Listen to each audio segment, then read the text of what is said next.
Breaking news, everybody. Breaking news. Stop the presses. Everybody hold up. We have news. The Seattle Seahawks have re-signed one of their linemen. It might not be the lineman that a lot of people were hoping we would retain from the 2019 season, and it might not even be a lineman that gets you all that excited, but nevertheless, the Seattle Seahawks have decided to re-sign Mike Iupati for the 2020 season. A one-year deal. We don't know exactly how much money it is yet, but probably not very much at all. What does it mean? So, this is not the kind of move that a lot of fans were probably hoping for today.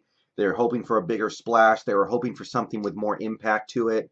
They were probably hoping for something that actually would maybe move the tip the scales a little bit, and this is not a move that tips the scales at all. This move keeps the scales right where they are. I like Mike Iupati. He played pretty good for us last year. We have positives and negatives with him. Clearly, on the one hand, he is an excellent run blocker. Last year, he was probably our best run blocker.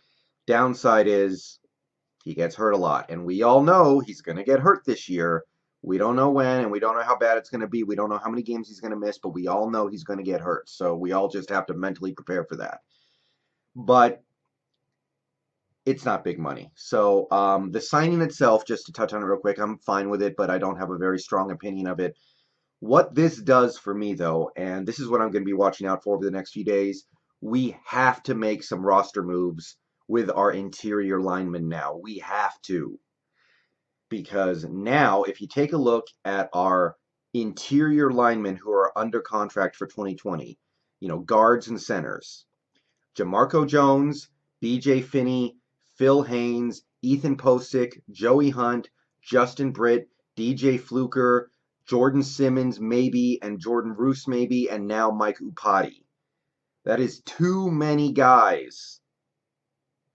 It's not like any of those guys are great. I mean, none of those guys are Pro Bowlers. None of those guys are elite players right now at all.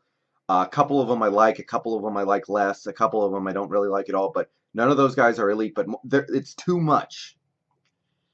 And the reason why I liked this signing, the reason why I'm good with bringing back Iupati, is that it should finally give us all the room that we need to let some of these guys go. I'm talking namely about Justin Britt. I'm still holding out hope that he ends up a salary cap cut because we can save a lot of money, and maybe DJ Fluker because he didn't play that well last year and he has problems in his game anyway, even when he is playing good, and he's kind of injury prone himself. But that's a stretch goal. But looking at this roster right now of interior linemen, the nice thing is we've opened up our flexibility a little bit on draft day. We are no longer handcuffed to taking a big-time guard prospect in the first or second or maybe even third round. We have flexibility now because if you look at our interior linemen currently on this roster, B.J. Finney, flexible, clearly starting caliber. Phil Haynes, young up-and-comer that a lot of people, including myself, like. Jamarco Jones, kind of the same deal. Ethan Posick, some people are excited to see what he can do at center. Guys like Fluker and Iupati are veterans who, they're not great. Maybe they're not even good, but there seems to be a little something still there in terms of their ability to play. So we need to cut some fat, and if signing Iupati opens the door for us to be able to say goodbye to Britt and possibly Fluker, then I think this was a good signing. This is a great Band-Aid, and that's what I'm looking for over the next week, because I'll tell you, I still want to take a top guard prospect in this draft. Logan Stenberg's probably my favorite. The Oregon guy, if we end up using our first-round pick, Lemieux, I think his name is. Sorry, guys. Let me mute that. There are guard prospects in this draft I really like. I still want to get one of them, but it would not make a lot of sense right now because we have so many mediocre interior offensive linemen on the roster right now. So trim some fat, figure out who your starters are, figure out who the backups are, and let's save some money, and let's make sure we come out of this draft with a blue chip guard prospect going forward.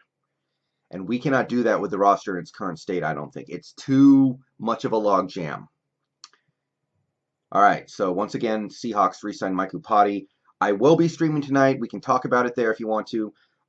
Bringing back Iupati itself, like I said, it's not a big deal. It doesn't move the needle. It improves our depth, but the most important thing is that it gives us more flexibility to cut players and choose our own path in the draft next week. All right, peace out, go Hawks. Catch me streaming.